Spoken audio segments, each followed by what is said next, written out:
Parece que hermano Juan estaba hablando, ¿cierto? O había otro hermano que estaba, no me acuerdo qué es lo que estábamos trabajando en esa parte.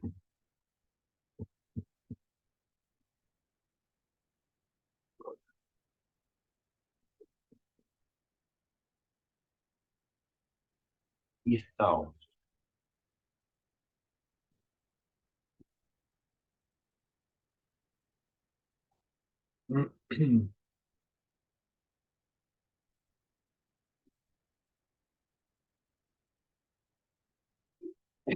Esto no lo habíamos alcanzado a ver, ¿verdad, mi hermano? Las dificultades en la oración.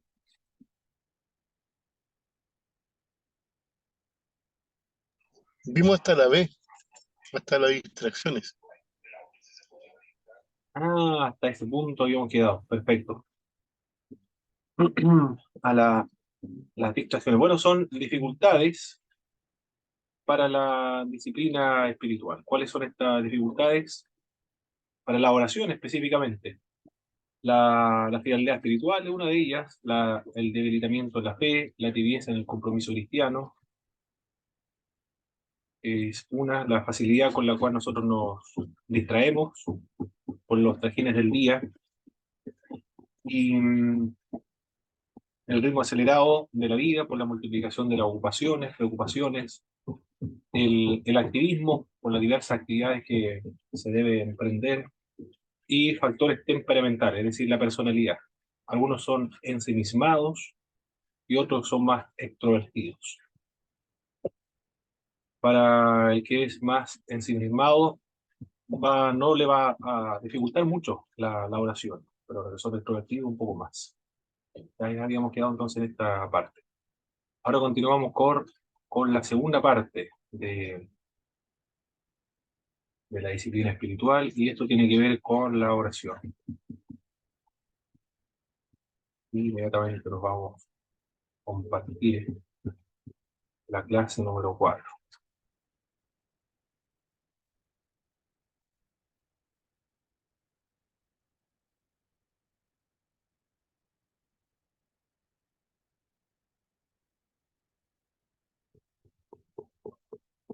Las ayudas para la oración. Habían dificultades, pero ahora vamos a ver cuáles son las ayudas para superar estas dificultades en la oración. Una de las ayudas para evitar los problemas o la distracción en la oración es la decisión. Los apóstoles determinaron la prioridad de la oración, dijeron nosotros dedicaremos asiduamente a la oración y al ministerio de la palabra. Ellos daban a entender que para ellos es tan importante el uno como lo otro. Es necesario reservar el tiempo para este ejercicio espiritual. Hay que fijarlo de antemano entre las mejores horas del día. La oración no debe estar sujeta a la irregularidad, la espontaneidad o la improvisación. Exige dedicación y planificación. Estamos tratando este punto de la decisión para ayudar a la calidad de la oración, para evitar la distracción, se debe tomar esa decisión. Wesley hizo un voto de dedicar una hora por la mañana y otra por la noche a la oración en privado, sin excusa ni pretexto alguno, y conversar con Dios cara a cara sin ninguna frivolidad. No sé si alguien habrá leído la historia o la biografía de John Wesley, pero John Wesley le decía o le exigía a sus predicadores que debían leer 5 horas diarias. Y si no tenían el gusto por la lectura, debían desarrollarla por medio de la práctica. También se levantaba a las 4 de la mañana a cantar salmos al Señor, predicaba. Algunos señalaban que yo he leído 5 sermones diarios, otros 3. Yo no sé cuál de los dos biógrafos está lo correcto ahí, pero 5 o 3 sermones ya es bastante, sermones diarios. Y se dedicaba al... ¿Qué pasó aquí? ¿Se cambió la presentación? Ahí va. ¿Están viendo la presentación? Sí, profesor, lo que pasa es que se le transformó el video. Ah, ok, ok. Ya. Pero ahora están viendo la El presentación, video de ¿verdad? Zoom, sí, ahora sí. Perfecto. Ah, ok. Por lo menos se grabó el anterior que estuvimos viendo en la clase anterior. Y la cantidad de tiempo, cómo administraba el tiempo este hombre, uno queda impresionado. Con 5 sermones diarios, 5 horas le exigía a sus predicadores. Yo creo que si le exigía esas 5 horas diarias a los predicadores de lectura es porque él dedicaba horas a la lectura. Y 1 hora en la mañana y otra hora en la tarde. Impresionante la hora de este hombre, de John Wesley. Bien, pero él tomó la decisión de orar, dedicarle un tiempo fijo a la oración. También otra ayuda para la oración, aparte de la decisión, es la relajación y la concentración.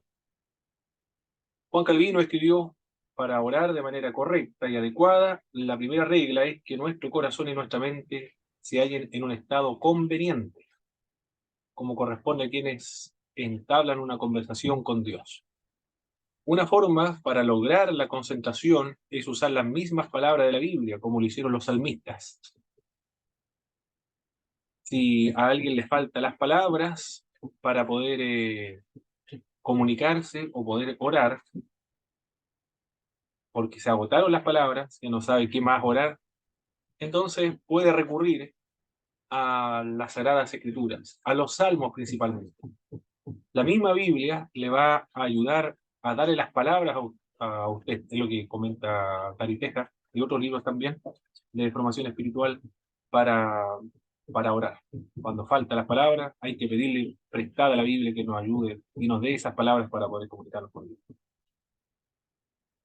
Una lista escrita de motivos de oración también. Otra, otra ayuda para la oración. Todos los motivos de oración, tanto lo que piden a la iglesia como lo que nos piden en privado. Se registra en un cuaderno de oración y al momento de realizar los devocionales diarios se va en la parte de la intercesión, se pide por todos los hermanos y hermanas y todas las personas que están necesitadas en ese cuaderno de oración. Ahí se va a leer. Puesto que en la oración tiene varios elementos. Vamos a anotar esto aquí en la pizarra. Si alguien, por favor, mi hermano, no está en el libro de Gary Tejas, pero es lo que comúnmente está incluido dentro de la oración, los elementos. A ver, no se está escribiendo aquí. Elementos en la oración. ¿Qué es lo que está presente en la oración? ¿Cuáles son los elementos? Está la adoración. La adoración, después viene la acción de gracias, la acción de gracias, acción de gracias. Después viene algo muy importante, que es la confesión. Después de la confesión, la intercesión. La intercesión. Después de la intercesión viene, ¿qué cree usted, mis hermanos, después de la intercesión? La adoración, la acción de gracia, la confesión, la intercesión. ¿Qué viene después de la oración?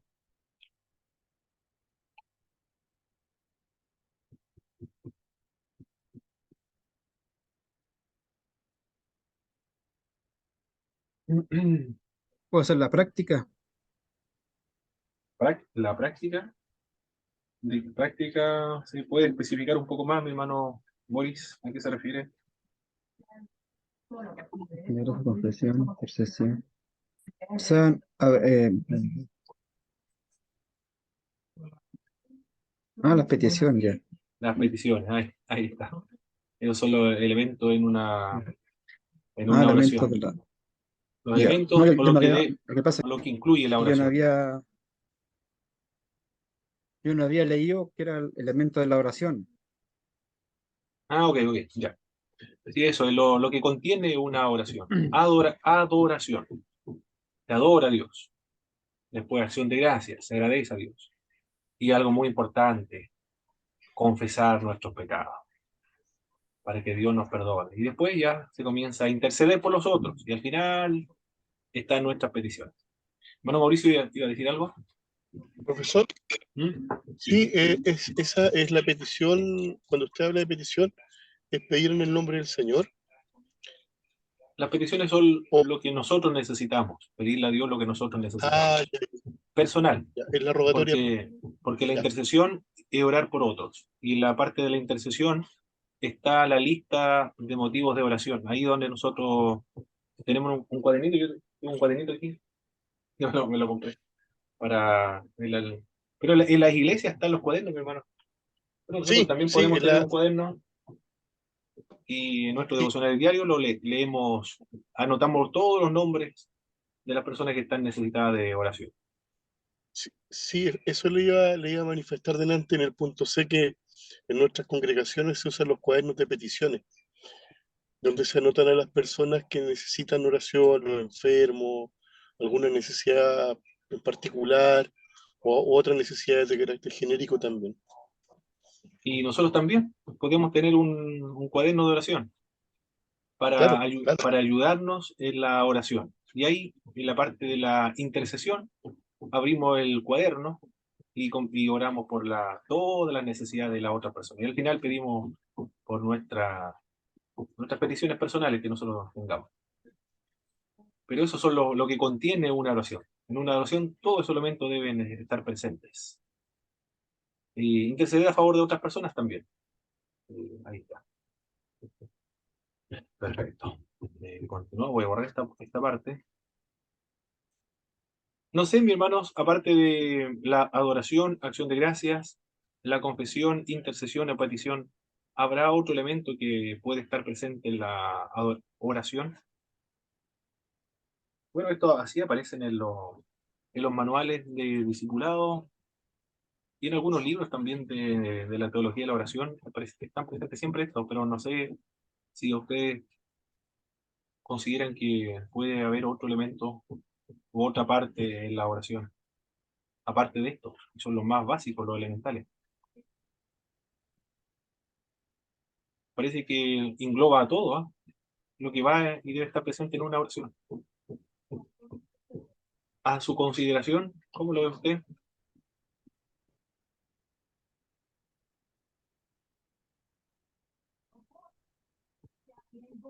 Parece que no se le puede agregar nada más, ¿ah? Está completo. Ya, vamos a borrarlo aquí y Yo, continuamos. yo creo que podría simplificarse incluso, eh, pero no agregarle algo más. Simplificarlo, ¿ah?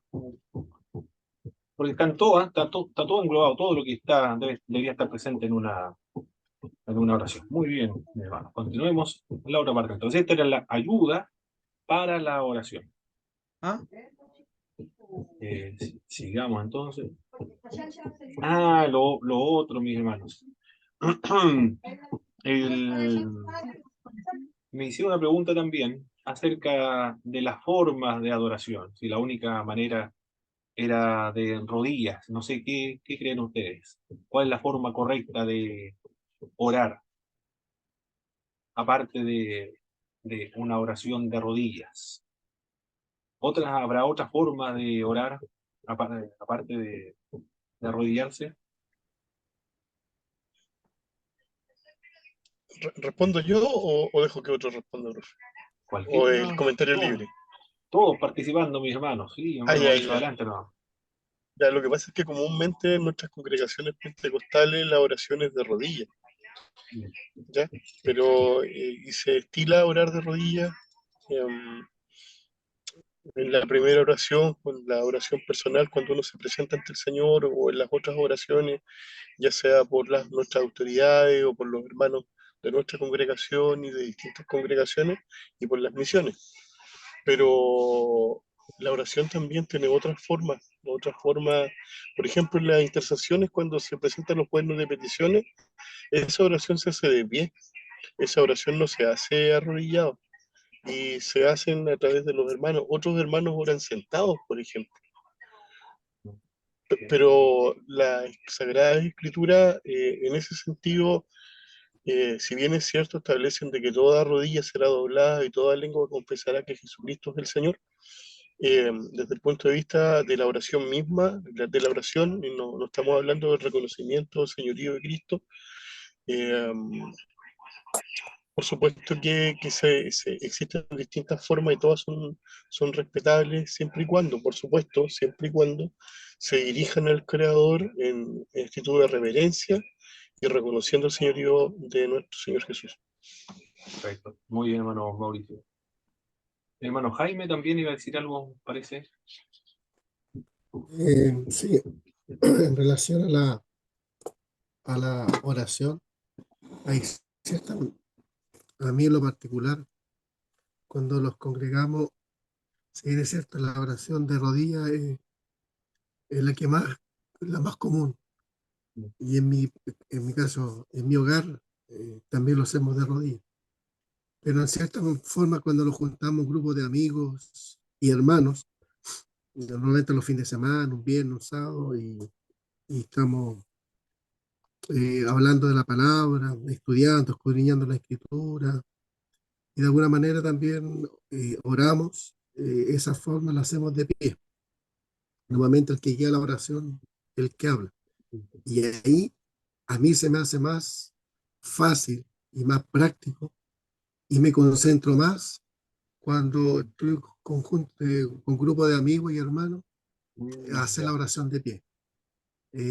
No sé, me sale más, es más fluido, eh, es más cómodo para mí y también rescato lo que decía mi hermano antes que se cortara la conexión, que muchas veces uno también para no perder la concentración, hacerlo de pie o caminar. De alguna otra manera también es bueno para estar en forma, cuando está en un momento estático, uno pierde a desconcentrarse y algunos tienen problemas en la parte de salud, ya sea calambre o tienden a dormir, pero son prácticas. Y lo más importante de todo, bueno, es humillarse en el corazón, que es lo principal. La forma es lo de menos. Perfecto. De rodillas, de pie, caminando, postrado, en la iglesia adventista, trotando también, no solamente caminando, trotando igual, porque ellos promueven mucho la salud física, entonces salen a correr, pero en ese trote, o en salir a correr, también es una oportunidad para ir conversando con Dios. No sé, hay otra forma, mi hermano, que ustedes recuerden en la Sagrada Escritura de alguien que haya orado, que no sea de lo que hemos comentado hasta ahora.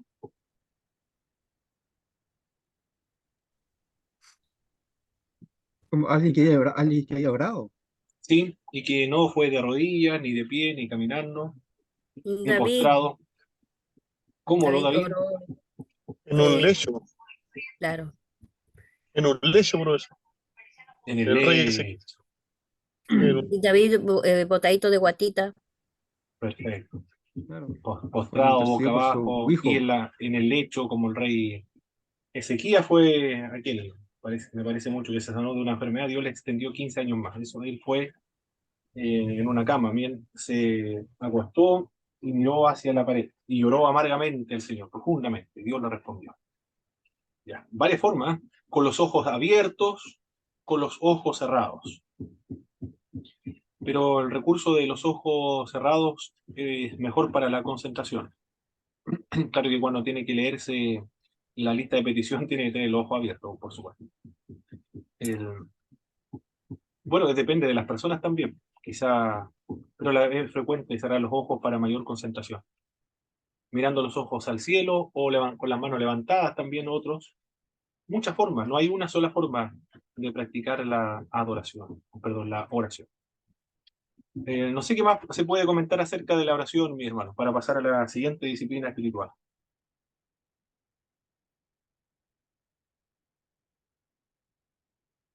Eh, Muchas veces no están los ánimos de orar, porque también Claro, pasa claro. el estado de ánimo, cansancio, agotamiento.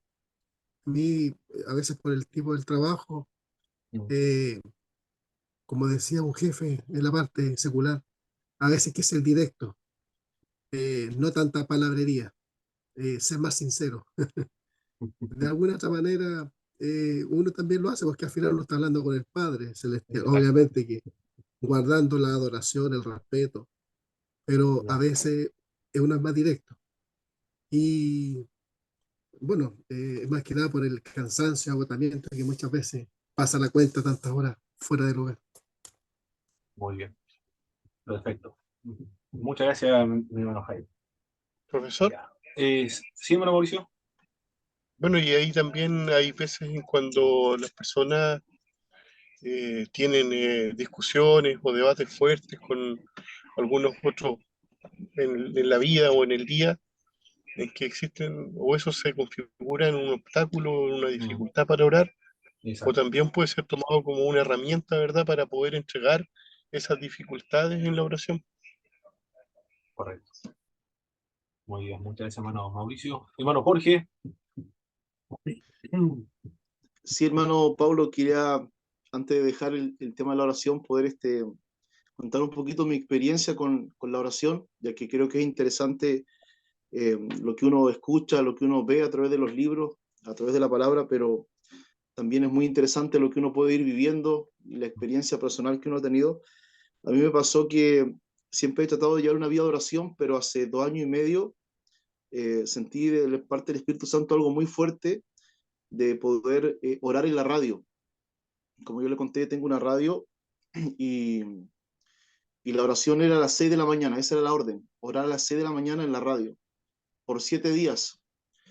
Y mi problemática era que cómo iba a orar a las 6 de la mañana en la radio, quién iba a escuchar la radio a las 6 de la mañana. Y lo otro que chocaba mucho era, si oro en la radio, va a ser una oración que la gente va a escuchar, entonces me sentía como muy fariseo. Pero dije, esta voz es de Dios, no es voz del enemigo, porque el enemigo no me va a llevar a esto a orar. Entonces en obediencia me moví, hicimos 7 días de oración en la radio, con muy poquita audiencia, creo que 5 o 6 hermanos se reportaron, pero el día domingo cuando cerramos la oración, el Espíritu Santo me habla y me dice, otra semana más. Y continuamos otra semana, y después fue otra semana, un mes, 2 meses orando a las 6 de la mañana. Eh, Hoy día llevamos nosotros 2 años y medio orando a las 6 de la mañana en la radio, de lunes a viernes. Tenemos una audiencia increíble, creo que son alrededor de 100 personas que están orando con nosotros. Desde Iquique, tenemos gente de Punta Arenas, Natales, Carretera Austral. Tenemos un escuadrón de oración, gente ha llamado a la radio llorando, ha sido impresionante el fruto que ha traído la perseverancia de la oración. No solamente la oración, sino que el programa contempla 45 minutos de oración y luego un mensaje de 30 minutos que siempre lo hacemos. También usted estuvo invitado allí, así que también usted fue testigo de eso.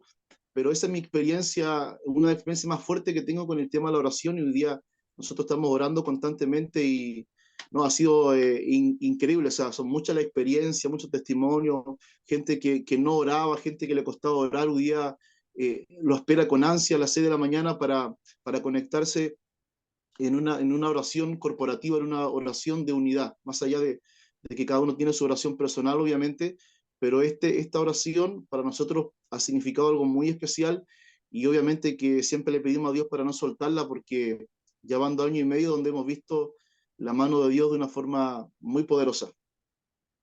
muy bien. Muchas gracias, mi hermano Jorge, por su testimonio acerca de esta práctica disciplina espiritual de la oración. Ahora vamos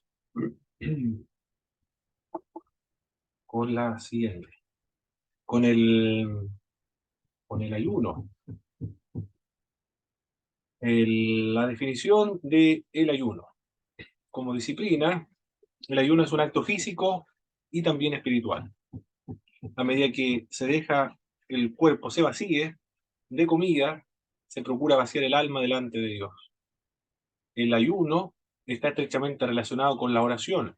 Al ayunar se está mejor preparado o preparando el alma para comunicarse con Dios. El ayuno es la experiencia de abstenerse en forma voluntaria de comer o satisfacer algunos apetitos para dar espacio a Dios en nuestra vida. En el ayuno se aprende a controlar diversos apetitos y a someterlos a Dios. Hay varios tipos de ayuno. Uno de estos ayunos es absoluto, el otro el ayuno normal, donde se puede beber en líquidos.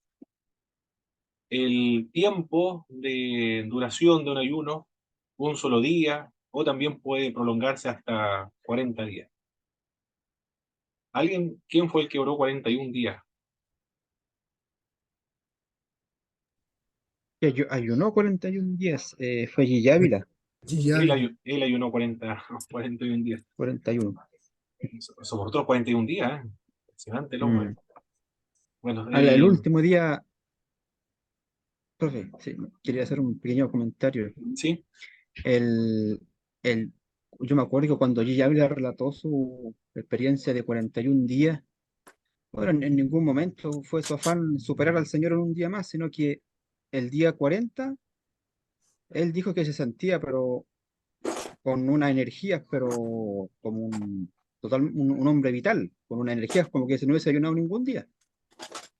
Pero resulta que el día 41, cuando amaneció en la mañana, dijo que no tenía fuerzas ni para mover un dedo, no podía hacer nada, no podía levantarse, o sea, de hecho no pudo levantarse para hacer sus quehaceres.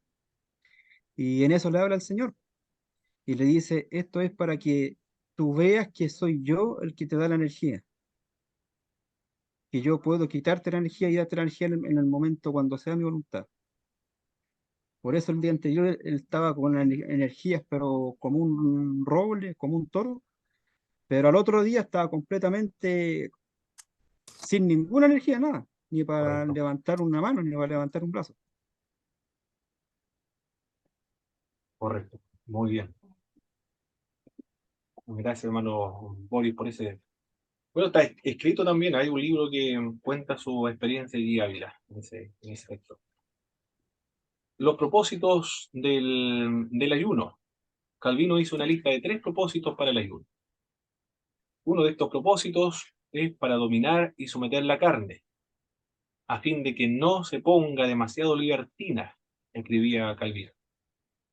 También para estar mejor preparados para orar y meditar en las cosas santas y dar evidencias de humillación al confesar nuestra falta delante de Dios.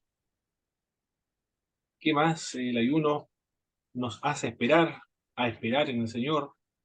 No es una actividad que se deba realizar deprisa. Esta es la tercera disciplina espiritual, el ayuno.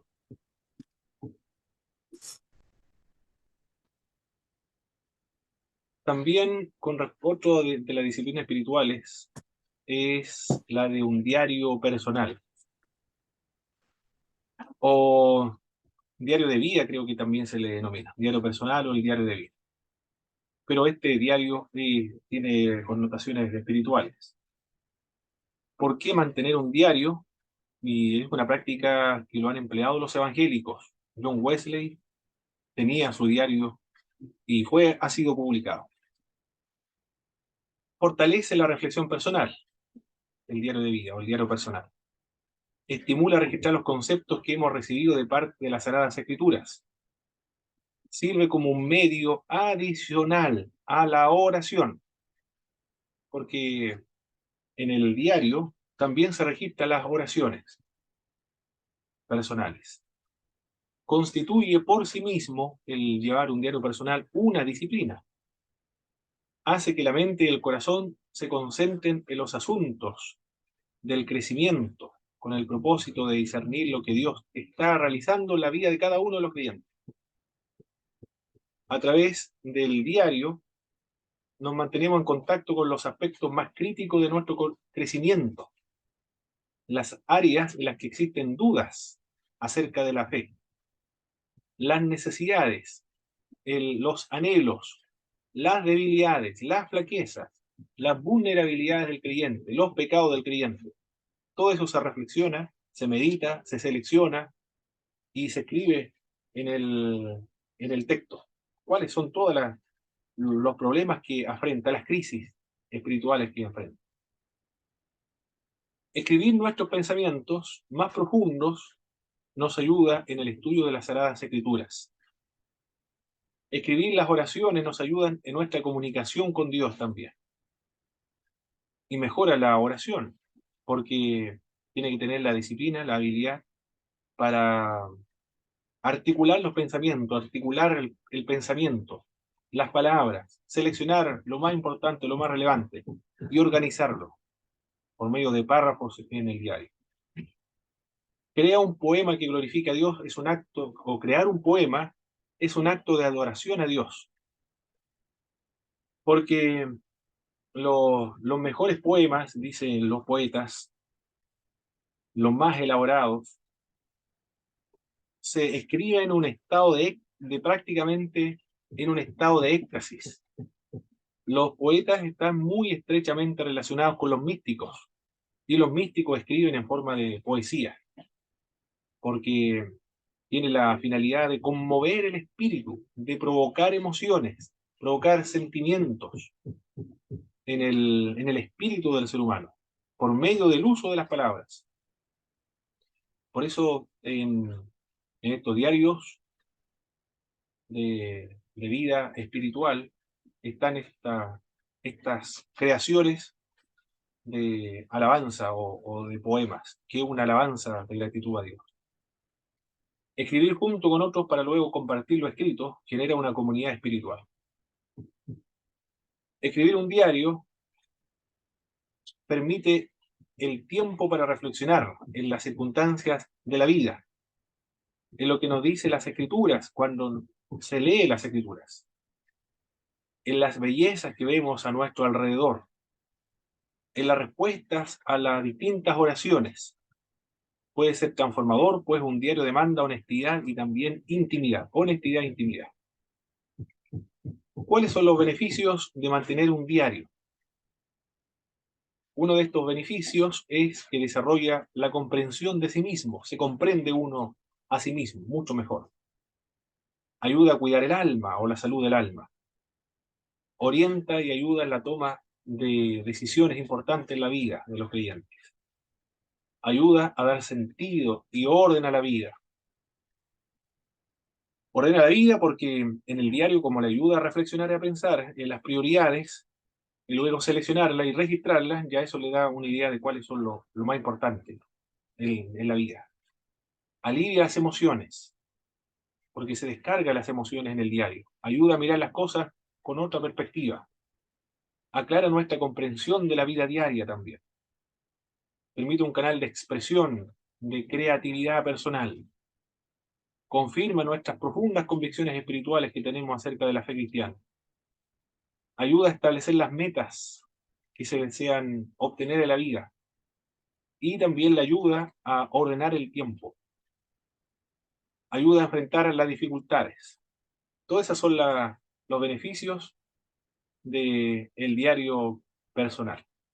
¿Había escuchado usted alguna vez, mi hermano, en una predicación, por ejemplo, de un diario espiritual como disciplina espiritual?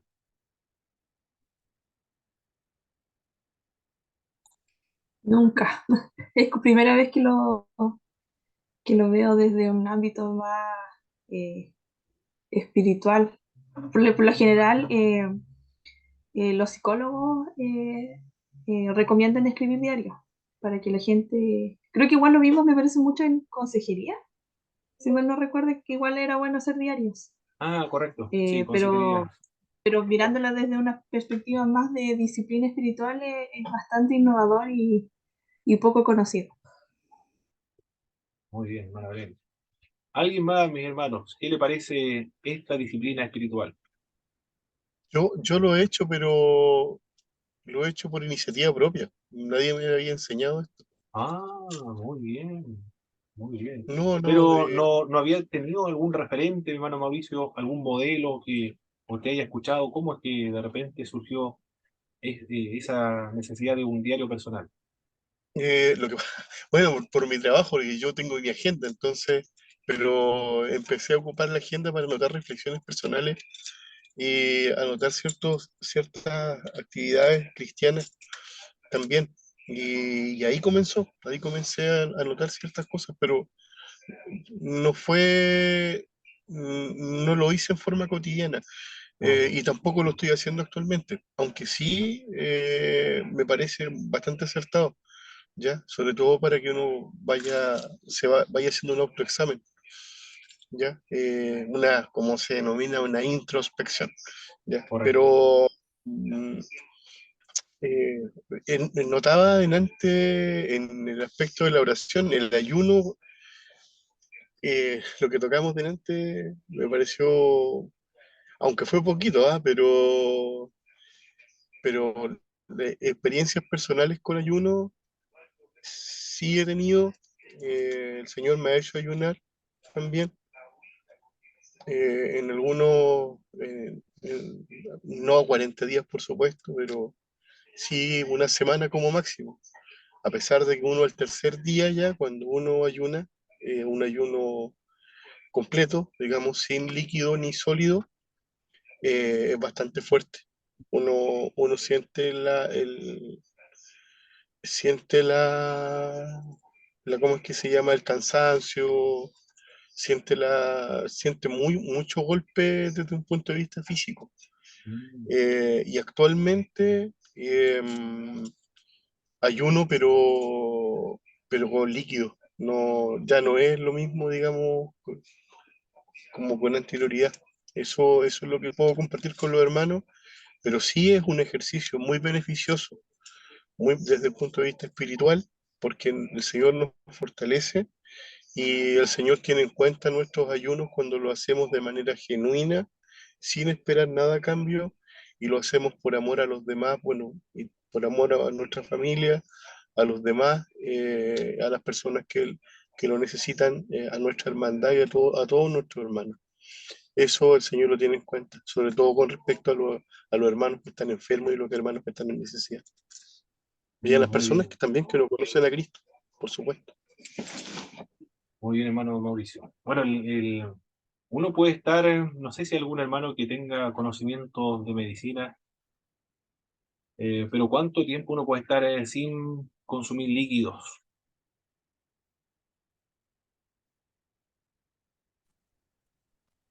Yo una vez escuché, profe, que el ser humano puede estar como máximo a reventar 5 días.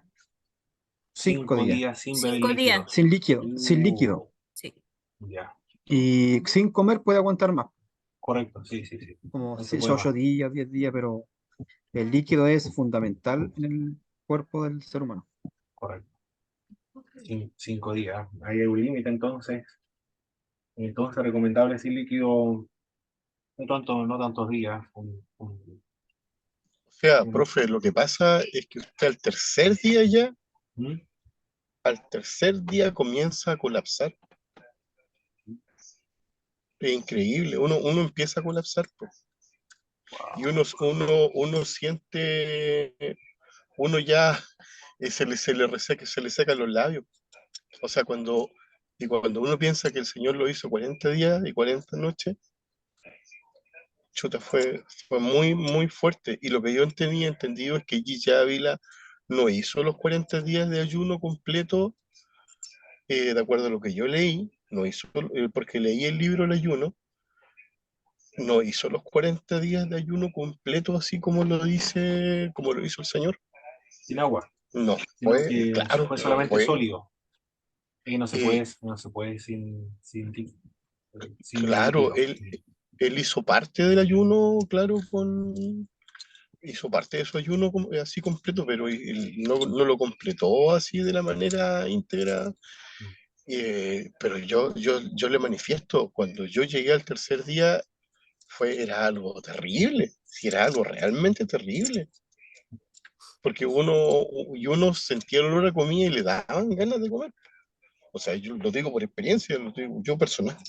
No, Correcto. tampoco lo hago por decir, oye, no, yo soy el mejor y todo. No, no, no, no, no, no, Mm. no, no, no, no, no, no, no, es imposible, digamos, decirlo así. pero uno lo hace por amor a las almas y muchas veces tiene peticiones personales para y para que el Señor vaya desatando las ligaduras que uno mismo tiene. Con respecto a Jesucristo, mi Eh, hermano, yo la verdad que profesor, no estoy seguro si fue completo, ¿eh? No sé si En la eh, escritura sí, eso mismo le iba a bebió o no. comentar yo. ¿Sí? dice Sí, que la escritura dice que él después de los 40 días tuvo hambre. ¿Correcto? No claro, dice que pero tuvo claro, sed, que tuvo hambre. Y ahí donde aparece Satanás le dice que conviertan la piedra en pan. En alguna parte dice que tuvo sed. Y da a entender, o sea, estamos suponiendo solamente, Sí, sí, sí. que en los 40 días de alguna manera bebió agua. Yo Porque, igual creo lo mismo, ¿no? Lo más probable, sí, sí, porque porque el claro, porque cuerpo, la escritura dice que tuvo hambre, pero no dice que tuvo sed. correcto, eso de uno se puede inferir de ese texto bíblico, pero lo otro es por el tema de que él era humano, era un ser humano. Bueno, era Dios, por supuesto, era Dios, pero no hay que olvidarse que también era humano, 100% Dios, pero 100% hombre. Mm, Y, tenía un cuerpo físico, y por lo tanto ese cuerpo físico, después de 5 días sin agua, no puede subsistir, de acuerdo a claro, la estadística. Entonces tendría que haber sido acompañado de algún líquido. Sí, No está explícito, pero se puede inferir. Por eso dos datos, tuvo hambre y lo otro por el tema científico, es decir, más de 5 días un ser humano no puede vivir sin agua. sí, profe, después vienen unas fallas que son de carácter renal. Sí, ese es el problema. Correcto, Ese es el correcto. problema de los ayunos prolongados. Vienen fallas renales en la persona. Y eso está comprobado. O sea, no, a ver, por eso es que se dice que el ayuno del Señor es sobrenatural. Es como el ayuno de Elías, por ejemplo. ¿Se fija? Y no Mm, tan solo el ayuno de Elías, sino que hay otros ejemplos bíblicos, creo que Moisés también. perfecto. Muy bien. A eso voy. Entonces, wow, hay grandes ejemplos de ayuno. Ahí en el libro del ayuno, ahí cita bastantes casos. Pero creo que como lo hizo Gigi Ávila, él usó yogur también. Ah, ok, ya. Claro, Ya, claro, yo leí ese libro, no me acuerdo, pero fue hace tanto tiempo, hermano, que no me acuerdo los detalles. Sé que fueron claro. 41 días nada más. Claro, ahora, ¿por qué se lo comento? Porque cuando Gigi Ávila habla acerca de su experiencia, él dice que como su cuerpo no había ingerido alimento sólido, él mm, para poder comenzar a recomponer su estómago, él comenzó a consumir de a poquito y comenzó a consumir yogur y comenzó a agregar líquido a su cuerpo. Y así él se fue recuperando. ¿Por qué? Porque estaba tan debilitado desde un punto de vista físico que podría haberse hecho daño. Y el Señor se lo recomendó, de hecho, de acuerdo a lo que dijo el pastor Gillávila, Ah, ok. a quien tuve la oportunidad de conocer. Gracias a Dios. Muy bien. Hermano Jorge también iba a decir. Adelante, hermano Jorge. Sí, está muy interesante el tema del ayuno. Eh, la verdad que igual pienso lo mismo de que Jesús de alguna manera bebió agua por el argumento de que dice que después tuvo hambre y no tuvo sed, y también el argumento de que Jesús, hay que recordar que también fue humano y obviamente que el cuerpo no iba a resistir eso. Eh, una cosa interesante del ayuno que uno va aprendiendo en el tiempo es que si bien uno lo puede practicar como una disciplina, ¿verdad? Espiritual, eh, también el ayuno cuando ya es más prolongado, lo he entendido así, puede ser que esté equivocado, pero he entendido que cuando es prolongado tiene que ser sí o sí dirigido por el Espíritu Santo. De hecho, el capítulo 4 de Mateo, versículo 1, dice que entonces Jesús fue llevado por el Espíritu al desierto, es decir, el Espíritu Santo guió esos 40 días de ayuno. Y muy cortito, he tenido bastantes experiencias con el ayuno, pero hay una en particular que es como bien potente, que fue una vez por el ministerio que por gracia tenemos de evangelismo, nos toca siempre trabajar en liberación.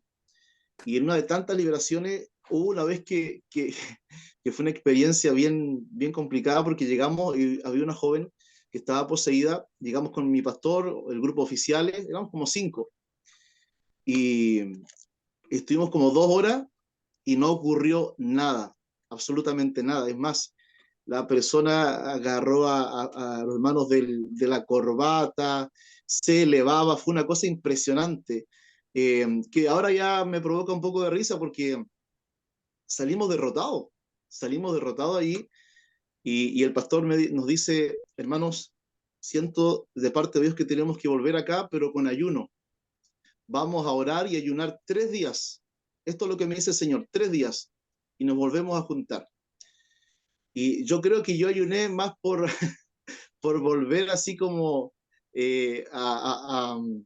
como decir, como no puede ser que el demonio nos gane. Entonces, entre fuerza de voluntad y las ganas de echar ese demonio, ayunamos 3 días, y lo impresionante de esto fue que nosotros cuando volvimos a casa, oramos los mismos que llegamos, creo que oramos 2 o 3 minutos, y fue impresionante, el demonio salió así. Y ahí me di cuenta de que increíblemente el ayunar es tremendo, o sea, el poder de la unidad que conseguimos, los 5 que íbamos en una sola dirección y espiritualmente bien sano, fue impresionante. Entonces, ahí uno puede ver un poquito nada más del poder de Dios tremendo que ocurre cuando mezclamos lo que es una oración profunda y el ayuno. Gracias. Perfecto. Muchas gracias, hermano Jorge, por los importantes, a todos los hermanos igual, importante testimonio, ¿ah? Con esa disciplina espiritual del ayuno. Muy bien. Otra disciplina espiritual. Quiero verla ahora, un poquito más tarde, hermano. Estamos bien en la hora. Otra de las disciplinas espirituales son los retiros y los silencios. Pero antes de eso, no quiero, si sigo avanzando, se me va a olvidar algo importante de la meditación. Aunque hablamos de la lectura de la Biblia y la meditación en la palabra de Dios, pero hay otra que es la meditación nada más. Meditación en Dios. Y no en la palabra, sino solamente en Dios. Esto lo menciona Richard Foster en la celebración de las disciplinas espirituales. Está en PDF, ustedes lo pueden descargar igual, hermano. Él indicaba que consistía en vaciar la mente, pero para llenarla de Dios. Y uno de los métodos, recursos prácticos para la meditación, decía él, era buscar un lugar donde se sintiera relajado, en un lugar solitario, relajado, en una silla o en un sillón, mirando hacia arriba y con el corazón mirando hacia el cielo. Otros sentados, como la idea era que se sintiera relajado para meditar. Vaciar la mente, pero para llenarla de Dios. El otro recurso que empleaba o que indicaba Richard Foster era usar la imaginación, pero no cualquier imaginación, sino que era la imaginación santificada de un cristiano, porque la imaginación uno se puede imaginar cualquier cosa, un extraterrestre, cualquier cosa, pero esta es una imaginación santificada y también regulada por las Sagradas Escrituras, por la Biblia. Por lo tanto, la imaginación estaba restringida para que no se extralimitara a cosas fantásticas, sino que tuviese algún canal bíblico o una orientación, una referencia bíblica.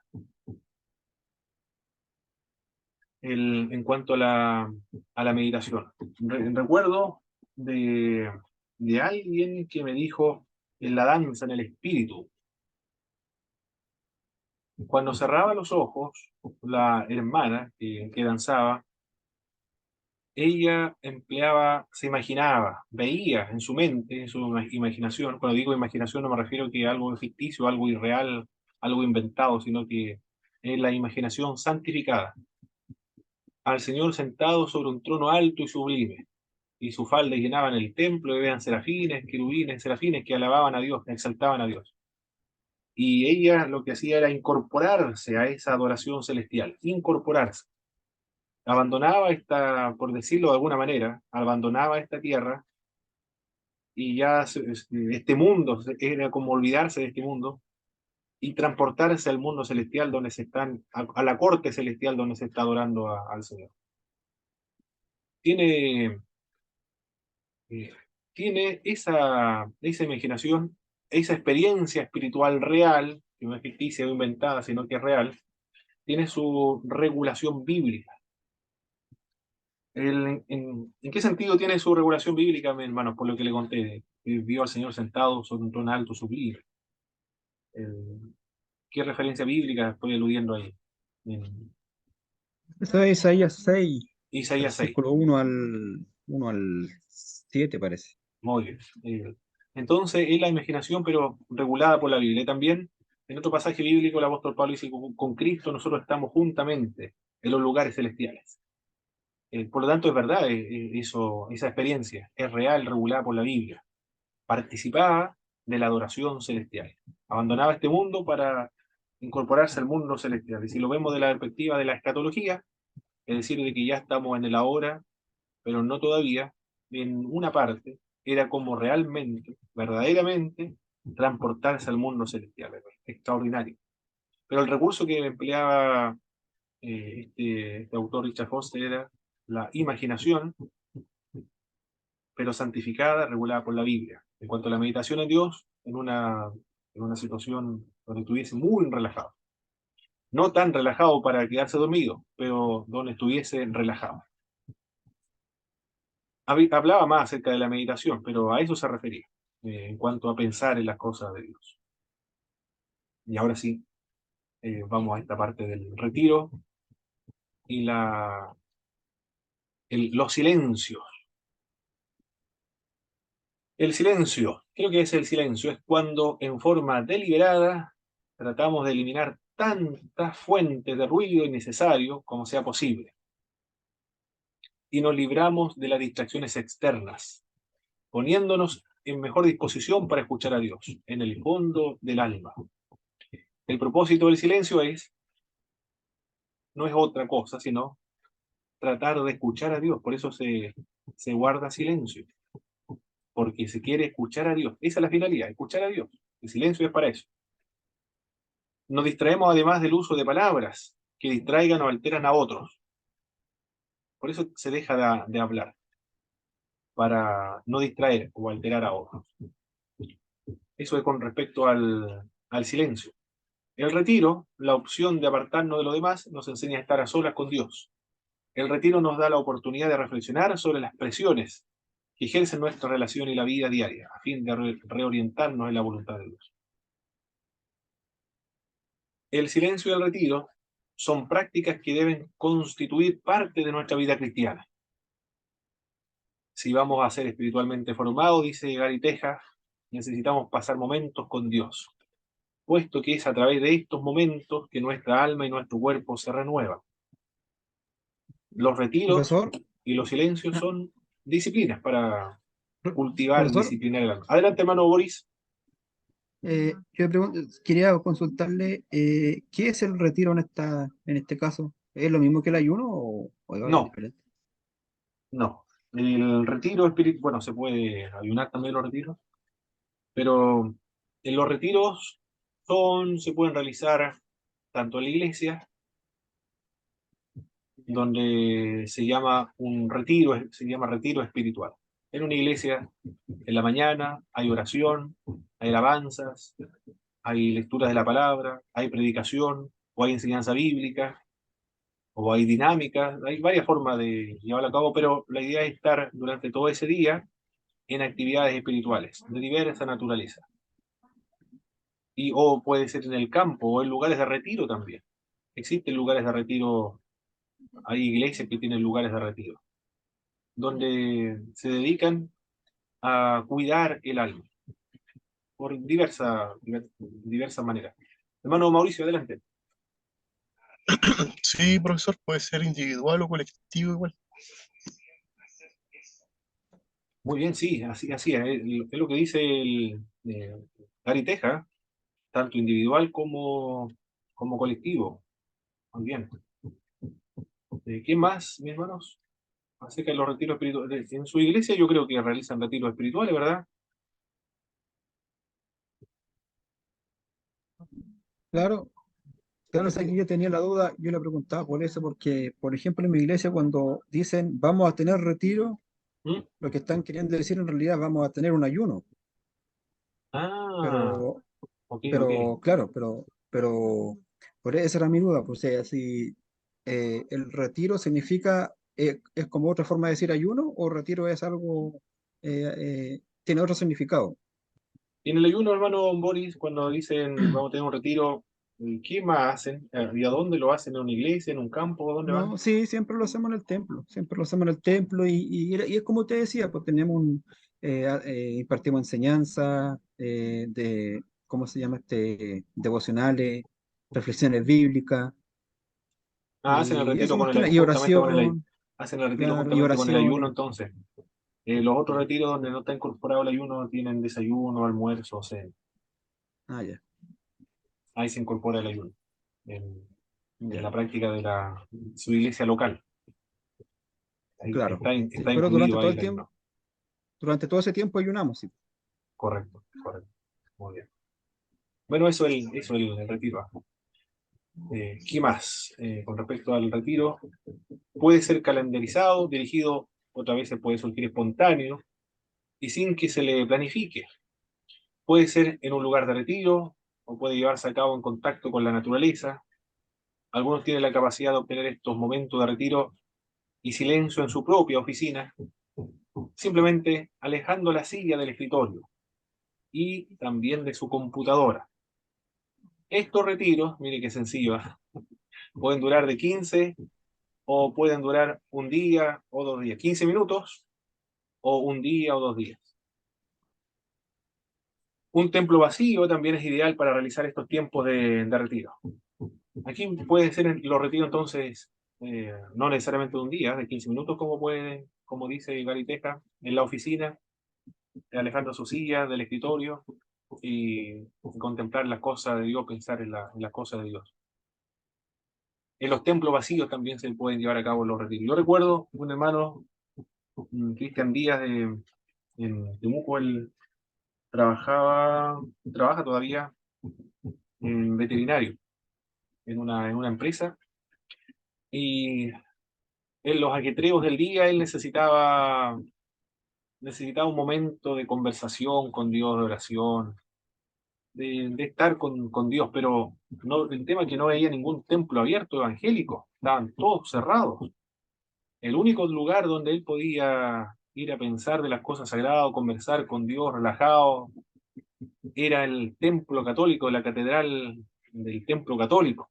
Ahí se pasaba en ciertas ocasiones a hacer sus retiros en el templo católico. No sé cómo lo ven ustedes, mis hermanos, el testimonio de- del hermano. ¿Será eso legítimo o será ya un eh, contaminante para nosotros los evangélicos hacer nuestro retiro en ¿Cómo? un templo católico? Creo que no, porque el que se está apartando y se está santificando es él, no el Claro, templo. claro. Y el templo, el Señor dijo que el templo él iba a habitar, no en los templos hechos a mano de hombre.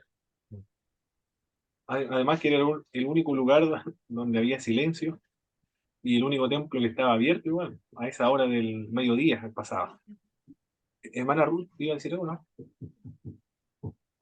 Ah, sí, yo iba lo mismo que el hermano, que no importaba el lugar donde esté, si lo importante era que él se comunicaba o nos comunicamos con Dios, eh, eso es lo importante.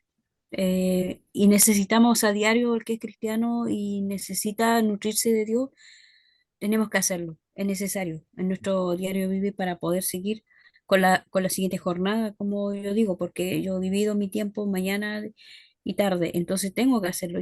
Yo practico eso, de hecho, y bueno, me siento privilegiada porque uso en este caso, las salas de reuniones de fiscalía. Entonces le digo yo, ¿quién como yo? Ah, está relajada, hermana. Ahí, No, entonces, hay en silencio ahí. es el lugar más aislado y más Mm. tranquilo. Y es mucho necesitamos nosotros descargarnos y Sí. comunicarnos, conectarnos, como dice, como un celular se conecta, Mm. necesitamos esa batería para seguir. Eso, mi Correcto. hermano. Muy bien, hermana Ruth. Hermano Mauricio, ¿iba a decir algo? Mi herma- No sé no, si, parece que el hermano Jaime, ¿o no? Ah, hermano Jaime, muy no, bien. Después, hermano Mauricio. es un comentario para la hermana Ruth. Estaba practicando la justicia de Dios ahí en el salón de reuniones.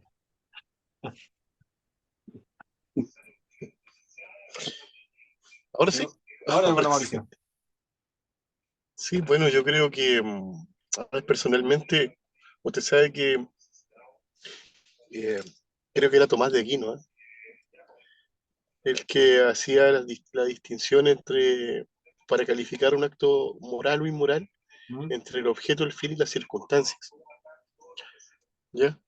O sea, si el objeto es moral, el, el fin, ¿no es cierto? Y las circunstancias son morales, el acto es moral. Pero si falta cualquiera de ellos, o cualquiera de ellos es inmoral, el acto es inmoral. Entonces, va a depender, ¿no es cierto?, de la sinceridad de la persona, porque si yo voy con un objetivo, ¿no es cierto?, a un templo católico y eh, de adorar imágenes, ¿verdad?, y convertirme al catolicismo, naturalmente mi retiro y mi silencio va a estar completamente contaminado, Exacto. eh, porque voy a cometer idolatría. Pero sí, voy con un motivo, ¿verdad?, de conectarme con, como decía la hermana Ruth Riquelme, el lugar es intrascendente, ¿verdad? El lugar donde uno haga un retiro puede ser dentro de un vehículo, en el garage, Mm. por ejemplo, ¿ya? Como yo estoy en este instante en el garage de la casa, dentro del vehículo, ¿ya? Y por eso no prendo la cámara, ¿ya? Porque estoy a oscuras acá dentro del vehículo, en este momento. Entonces, eh, y se lo digo, ¿ah? Soy sincero. Eh, Pídele al Señor y el Señor le va a mostrar dónde estoy en este instante. Y, pero, porque yo he ido a iglesias católicas, ¿verdad? Aunque no soy católico, Mm. soy protestante pentecostal, desde que nací, desde que nací, ¿ya? Eh, y mm, nunca he hecho un retiro que yo recuerde dentro de una iglesia católica, jamás. Pero sí, por ejemplo, me he retirado al cerro. Mm. Me he retirado al cerro, he leído la palabra también, he orado en el cerro. eh, ¿Y por qué se lo digo? Porque de hecho una de las ordenanzas que el Señor le dijo a uno de mis abuelos, que fue uno de mis adoctrinadores, Mm. fue que lo quería que se retirara, orara y ayunara y estudiase la palabra en el monte. Mm. Así Ok, se lo dijo a través de un instrumento. correcto. Dijo, y bueno, yo lo he seguido haciendo, ¿ya? Y esa es la experiencia, al menos esa es mi opinión, no sé, y como decía el hermano, Muy hermoso sí, no es el como único decía que el lo hermano, practica, el de los ¿Mm? cerros mismas, no es el único que lo practica el retirarse de los cerros. Es una práctica común, frecuente entre los cristianos. Evangélicos, Sí, protestantes, católicos, también ortodoxos, se practica porque es un ascenso. Mientras el físico, el cuerpo físico se va esforzando en ascender al cerro, le va a ir como una ilustración del esfuerzo que debe tener el alma para ascender a Dios también. claro, y, oiga, y profe, y como decía el hermano Cifuentes, bueno, citando ahí el episodio de Nuestro Señor y la Samaritana, ¿no es cierto? La hora viene y ahora es, que los verdaderos adoradores de mi Padre adorarán en espíritu y en verdad. Correcto. Ya no en Gerizim, ni tampoco en Jerusalén. Así es. Muy bien. También lo que menciona Gary Teja es que frecuentemente ninguno de los templos, todos los templos evangélicos están cerrados. Deben estar cerrados por temas de seguridad, porque hay mucho material de valor ahí que pueden ser robados. Sin embargo, yo en una oportunidad vi una iglesia bautista en el centro de una ciudad que estaba abierta y invitando a las personas a pasar a orar. Yo lo encontré magnífico. Una iglesia bautista, la primera iglesia bautista de Temuco, con un letrero, invitando a todas las personas a orar. Se dieron cuenta de la necesidad de los de cristianos que querían ir a una iglesia. Es una práctica evangélica, los retiros, no solo de los católicos romanos u orientales. Los teólogos puritanos sugerían el uso de los pasajes de las Escrituras como una guía para mantener fija nuestra atención en Dios. Mira, ahí hay un recurso que practicaron o emplearon los puritanos para no distraerse. Utilizar pasajes de las Escrituras como una guía para mantener fija nuestra atención en Dios. Otro recurso que emplearon los puritanos fue en las Biblias poner algunos dibujos, y esos dibujos le ayudaban a concentrarse para no distraerse al momento de hacer estos retiros espirituales. Los puritanos normalmente comenzaban sus estudios de la Biblia dándose primeramente un momento de silencio delante de Dios. Entonces los evangélicos puritanos, estamos hablando, no solamente practicaban el retiro, sino que también practicaban los silencios. Y antes de comenzar a darle lectura bíblica, ellos guardaban un momento de silencio. El silencio, recuerda, es para dejar que Dios hable al corazón del creyente. Causamos estrago en nuestro cuerpo por falta de descanso o sobrealimentación. Como consecuencia, nuestra defensa baja y nos rendimos más fácilmente frente a la tentación. A menudo somos incapaces de practicar las virtudes cristianas, como son la paciencia, la gentileza y también la amabilidad. En lugar de eso, prestamos episodios de impaciencia, rabia, frustración o crítica, hablando de otro o insultándolo. Los, los silencios y los retiros ayudan para la salud y el cuidado del alma. Recursos prácticos para cuidar el alma, la salud del alma. Ansel Grum, es un libro muy, aquí lo tengo, lo compré, este libro, en la librería Antártica, Antártida o Antártica. Bueno, que está en todo Chile esa librería. En la sección de religión había un libro que me gustó. Yo conozco al autor, no personalmente, sino lo he escuchado, que se destaca en las disciplinas espirituales. Y este libro se llama El arte del consuelo. Pero en este libro, mis hermanos, él es doctor en teología, pero es un maestro espiritual, el más apreciado de la actualidad. Eso es lo famoso de él, es de la formación, disciplina de la teología espiritual. Lo que aparece en este libro, El arte del consuelo, no es otra cosa, mis hermanos, que recursos prácticos, muy prácticos, para cuidar el alma. Son las mismas disciplinas espirituales, con otro nombre nada más. El arte del consuelo, dice, perdón, el arte del consuelo, lo que sienta bien al cuerpo y el alma. Uno de las formas, dice Ansel Grum, no sé cómo se pronuncia, es un alemán, en la parte Grum, el apellido, pero él dice, para cuidar la salud del alma, cuidar el alma, el espíritu, el corazón, es el conversar con sus amigos, conversar con los familiares sobre temas intrascendentales o temas normales de la vida, recordando su juventud o su etapa de niño. Ya ese es un recurso para cuidar el alma, dice Anselmo.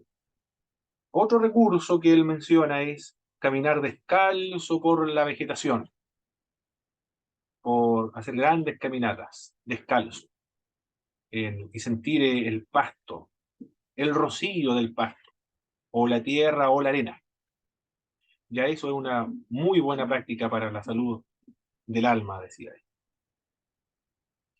También el, o el caminar bajo la lluvia, o sentarse debajo de un árbol en distintas estaciones del año, en invierno o en primavera. Y los recursos sumamente prácticos. ¿Ah? El otro es el llorar, ya es lo más complejo, porque el llorar, el llanto no sale porque uno quiere, sale bajo intensas emociones. Charles Spurgeon hablaba acerca del llanto como un don de Dios. Acá también habla como un don de Dios. Cuando tiene la experiencia con Dios, el don del lágrimas le llama él, pero no es otra cosa sino el llorar. Todo eso ayuda para la salud del alma. ¿Qué opina usted con respecto a esos consejos? Había muchos más consejos, pero yo recuerdo ahora, eso es lo que mencionaba, por lo menos lo que me quedó, lo que más enfaticé en la lectura. ¿Qué opina usted con O sea, respecto a esos consejos, mi hermano? Sí, hermano Boris. con respecto al llorar, ahí el hermano, ¿algún pasaje bíblico en que se hace que llorar le hace bien a la salud del alma?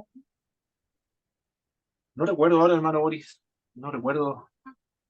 Bueno, hay pasajes que yo recuerdo. Ahora, como usted lo pregunta, Ana parece que es una de ellas, ¿cierto? Que está orando en el tabernáculo de reunión al Sí, Señor. profesor.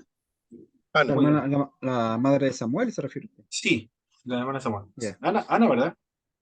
Sí, Ana. Sí. Muy bien. Ese es uno que se me viene a la memoria ahora. La de Pedro, hermano. La de Pedro. Que es la más típica, la que más nos deberíamos recordar. La de Pedro. No sé, pero bueno, ya esos son dos casos, hermano Boris. El rey Eh, Ezequías, el rey, y también, pues lo había mencionado anteriormente, ¿verdad? El rey Seguía también. Algunos episodios. Cristo también lloró la tumba de Lázaro. Bueno, para desahogarse. Ahí estamos viendo por... Esos llantos son llantos de dolor, ¿ah? De amargura, de impotencia, de desesperación. Bueno, el llanto acá, lo que está aludiendo el Ansel Bruno, eh, no sé si hablaba acerca de eso, o más bien los llantos de alegría, los llantos al estar delante de la presencia del Señor, que nosotros lo hemos experimentado los creyentes. Quizás se refiere a eso, y a Spurgeon hablaba acerca también de eso, cuando hablaba acerca del llanto, hablaba acerca de al experimentar profunda y intensamente a Dios, al ver el amor y la misericordia derramada en el corazón del ser humano, se expresaba en llanto por la experiencia tan intensa, desbordante. No sé si habría respondido bien la pregunta de mi hermano Boris. Claro. No, no, sí, sí, pero o sea, hay muchos ejemplos de personajes que lloran, pero que sea para salud del alma, o sea, un beneficio espiritual, ahí no sé, como que estoy un Ok, poco con ok. la duda. Ok. Yo creo que sí, hermano Boris, porque eh, el- la persona cuando llora se siente tan bien, se siente tan descansado, tan relajado. Los psicólogos igual lo pueden hablar. Es que el ser humano es integral, pues, y se siente bien psicológicamente, eso repercute también en su parte espiritual. Ayuda en ese sentido a la tranquilidad del espíritu, ya se desahogó, ya no está con esa presión por lo que produce el llanto, ¿no? Yo creo que sí, afecta a la parte espiritual, positivamente, Mm. por eso que lo menciona. La única parte que se puede que defienda esto del llorar puede ser las bienaventuranzas, cuando Jesús dice bienaventurar los que lloran porque recibirán consolación. Muy bien, muy bien, buen pasaje, ¿eh? Buen pasaje, perfecto. Claro que todo lo que vemos, analizamos y lo que eventualmente lo vamos a practicar, tiene que, como somos bíblicos, tiene que aparecer un texto bíblico para sustentarlo, para estar seguro de lo que practicamos esté conforme a la Biblia. Perfecto, hermano Gómez. Muy bien. Ahora el otro punto. Yo no, no sé qué más opinarán ustedes, hermano, de conversar, de andar descalzo por la... ¿qué más? Andar descalzo por el campo, por ejemplo, o debajo de la lluvia. Es una forma Mira, andar de descalzo, cuidar el alma. ya. Por ejemplo, yo una vez leí que andar descalzo, por ejemplo, caminar descalzo en el césped, ¿Mm? en ese césped verdecito, por ejemplo, hace bien a la circulación sanguínea y Ah, todo ok, lo que es la ok, presión arterial, todo eso. ok. Él, estos consejos, bueno, que él lo está viendo, salud del cuerpo y el alma, pero él lo está viendo en este sentido. En este sentido, no, no podemos no estar de acuerdo, ¿no? Porque Ansel Grum, él lo está viendo desde esta perspectiva holística. Todo está estrechamente relacionado lo uno con lo otro, es decir, lo corporal, por eso el título es lo que sienta bien al cuerpo y al alma. Lo corporal afecta también lo espiritual. Lo psicológico, lo físico, lo social, lo espiritual, todo está estrechamente relacionado. Cuando alguien no está saludable en una de las áreas, todas las otras áreas se ven afectadas también. Pero en lo que dice este libro de texto, lo que le puedo objetar en cuanto a lo que se le puede objetar es que él es un profesor de teología que hace clases en las universidades en Alemania, es escritor también y es un monje, es administrador de la abadía de Münster Schwarzach en Alemania. No sé si lo habré pronunciado bien, pero un hombre común y corriente, una persona común y corriente, una hermana que trabaja 8 horas diarias.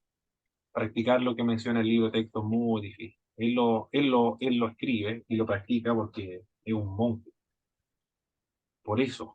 Eh, pero algunos consejos que pueden ser aplicables, sí, son de edificación para toda la cristiandad. La adoración, otra de las disciplinas espirituales. Digno eres, Señor y Dios nuestro, de recibir la gloria, la honra y el poder, porque tú creaste todas las cosas, por tu voluntad existen y fueron creadas, dice Apocalipsis 4:11.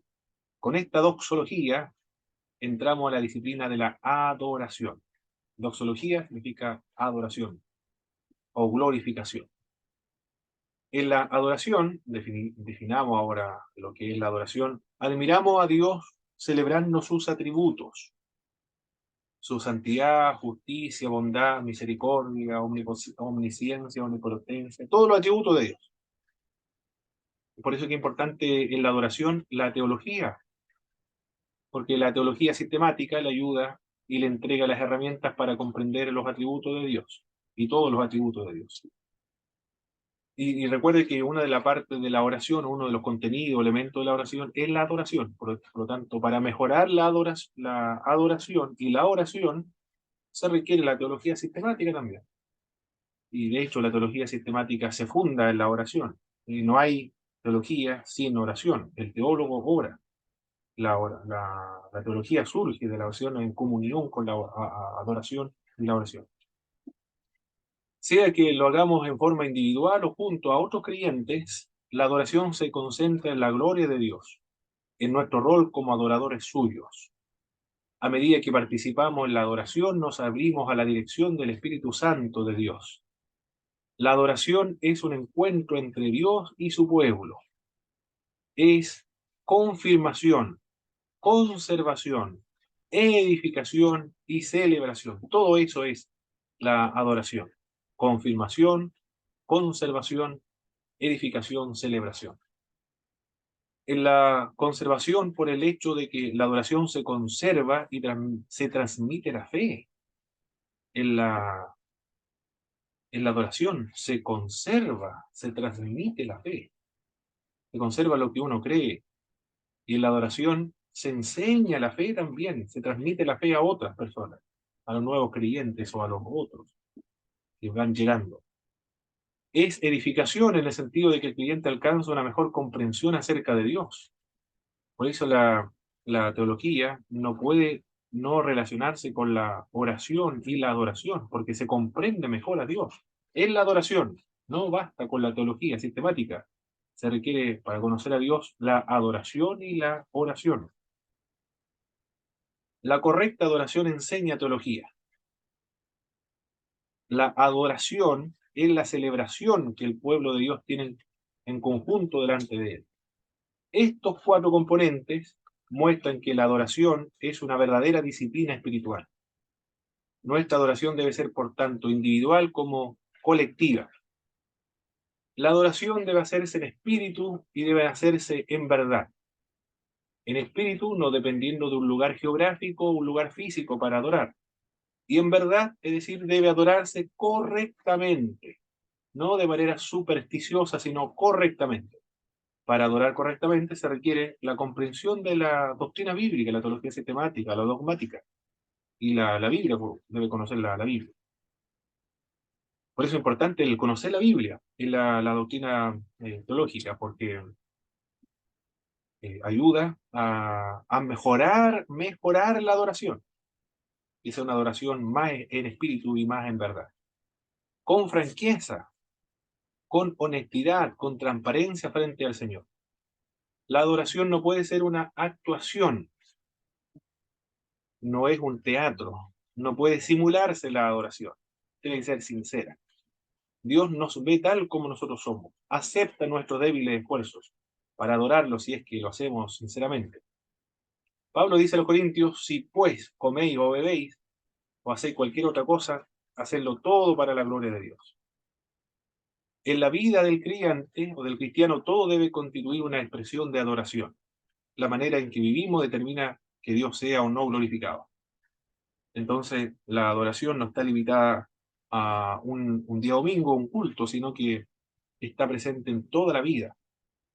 Se adora a Dios con la vida misma, en todas las áreas de la vida del creyente, en cualquier lugar donde se encuentra. La manera en que vivimos determina que Dios sea o no glorificado. Primera Pedro, capítulo 2, verso 12, dice el apóstol en esta epístola que él escribió, manteniendo buena vuestra manera de vivir entre los gentiles, para que en lo que murmuran de vosotros, como de malhechores, glorifiquen a Dios en el día de la visitación, se refiere a la segunda venida. Al considerar nuestras buenas obras, se realizan en la adoración, entonces implica las buenas obras en la vida diaria del creyente. 1000 clases de enfermedades nos molestan a diario, dijo Calvino. Ya sea el granizo, las heladas, nos traen esterilidad a la tierra. El hombre fiel contempla aún en estas cosas la clemencia de Dios y ve en ella un regalo verdaderamente paternal de Dios. Aunque vea su casa desolada por la muerte de sus parientes, no por eso dejará de bendecir al Señor. Sea que vea sus cosechas destruidas por las heladas, por el granizo, y con ellos la amenaza del hambre, aún así, no desfallecerá ni se quejará con Dios. Más bien, permanecerá firme en la confianza o en la fe en Dios. Tampoco la vehemencia del dolor quebrantará la voluntad, hasta llevarle a la desesperación y quejarse por ello delante de Dios. El creyente, en este sentido de la verdadera correcta adoración, jamás se va a quejar delante de Dios o en cualquier circunstancia, incluso la más adversa, va a decir como Job, aunque él me matare, en él voy a seguir esperando o confiando. En fin, cualquier cosa que le aconteciere, sabe que así ha sido ordenado por la mano de Dios y es la voluntad de Dios. Y la recibirá con el corazón en paz, sin resistir obstinadamente al mandamiento del Señor, puesto que en la adoración recuerde que se celebran los atributos de Dios, uno de los atributos es la soberanía de Dios, por lo tanto todo lo que ocurre está bajo la soberanía de Dios. ¿Por qué cantamos himnos en las iglesias? Cuando hablo de himno no me refiero solo a himnos, sino a cualquier alabanza que se cante en cualquier iglesia, porque hay muchas formas de adorar a Dios en nuestras iglesias. Porque es un mandato bíblico, cantar entre vosotros salmos, himnos y cantos espirituales. Como uno de los elementos de la adoración, en la oración es la adoración, y una forma de adorar es cantar himno, entonces en la oración privada o devocionales diarios es propio, es aconsejable, pertinente entonces que se pueda cantar un himno o cualquier alabanza, que esté alguna canción, alguna alabanza entonada para la oración diaria y también la lectura de la palabra de Dios, la palabra y algún cántico espiritual, o salmos, himnos, cánticos espirituales. Se debe cantar sin cesar alabanza al Señor, entrando profundamente en sí mismo y estimulando siempre el pensamiento, es decir, cantando con la lengua, pero también con el corazón. Y eso es lo que decía Wesley, y también lo decimos en nuestras iglesias, cantar con entendimiento al Señor. El fin de los cantos de la iglesia es arder en nosotros con más calor y luz, la chispa de la gracia oculta en nuestras almas. Juan Crisóstomo, el patriarca de Constantinopla, el boca de oro, y eso significa Crisóstomo, boca de oro, decía que nuestros cánticos deben ser ante todo espirituales, cantando no solamente con la lengua, sino también con el corazón. Por tanto, no solo es necesario comprender el canto, sino estar como en simpatía con el canto que se está cantando. Recibir en el corazón el contenido del canto y cantarlo como si surgiera de nuestro propio corazón. Es decir, el canto que estamos leyendo, bueno, si se lo sabe de memoria, ya se ha incorporado en nuestra mente, se ha hecho nuestro. Entonces es como si nosotros compusiéramos por vez primera ese canto. Así se debe cantar, decía Juan Crisóstomo, boca de oro. Y John Wesley decía, cantar con el entendimiento. Al cantar, nuestro corazón no puede estar vagabundeando en otra parte, comentaba Crisóstomo y lo cita Teófano el Recluso. Eso es con respecto a la adoración, mis hermanos. Y ya estamos en la hora ya. Ah, aquí hay un chat, pero que no alcancé a leer. Alguien escribió, pero yo no alcancé a leer. Hermana Ruth, lloren con... Ah, muy bien. Romanos 12:12, lloren con los que lloran. ¿Algún comentario, mis hermanos, antes de concluir, de lo que hemos visto hasta ahora? De todas las disciplinas espirituales, alguna reflexión, alguna lección espiritual, algo nuevo que le anima al Señor a practicar. Se hizo corta la clase. Sí, mire, eso significa que estuvo buena la clase. ¿Alguien más, mis hermanos? No, yo iba a comentar que a medida que estuvimos viendo las diferentes disciplinas, ¿Mm? uno se da cuenta de que a veces se encasilla mucho en las tres típicas que son la oración, el ayuno y la lectura, pero deja de lado, por ejemplo, el retiro, el silencio, el poder meditar, como vimos, el tener un diario personal que son muy importantes y nos llevan más a la introspección nuestra, personal, íntima con nuestro Dios y que también sirve para mejorar nuestra vida espiritual, nuestra vida como creyentes y conocernos más a profundidad en lo que estamos fallando, porque muchas veces no nos damos cuenta de ese tipo de cosas, de esos pequeños errores a lo mejor que vamos cometiendo y que lo vamos pasando por alto. Pero al poder meditar ya profundamente, íntimamente con nuestro Dios, podemos ser capaces de poder mejorar con la ayuda de nuestro Dios ese tipo de cosas y como es el fin de estas disciplinas, poder parecernos más a Él. Exacto. Esa es la finalidad. Muy bien, muchas gracias, hermana Belén. Hermano Jorge. Hermano Paulo, sí, bueno, la verdad que muy interesante la clase de hoy día. Igual tengo bastante avanzado, ya me queda muy poquito para terminar el libro. Y muy, muy lindo el libro, muy precioso el libro, verdad, con mucha profundidad. Yo saco la conclusión de todo esto es que nuestra vida como cristiano en realidad está marcada sí o sí por las disciplinas que tenemos que hacer a solas con nuestro Dios. Porque muchas veces uno vive un cristianismo de iglesia, pero cuando analizamos las disciplinas espirituales nos damos cuenta que la mayoría de ellas se tiene que desarrollar de manera personal, apartada. Por ejemplo, el ayuno, por lo general no lo hacemos en la iglesia, lo hacemos personal. El retiro es personal, el silencio es personal. Lo que es la meditación, la adoración, es algo constante que tiene que ser personal. El diario, por ejemplo, el apuntar y todo eso, también es personal.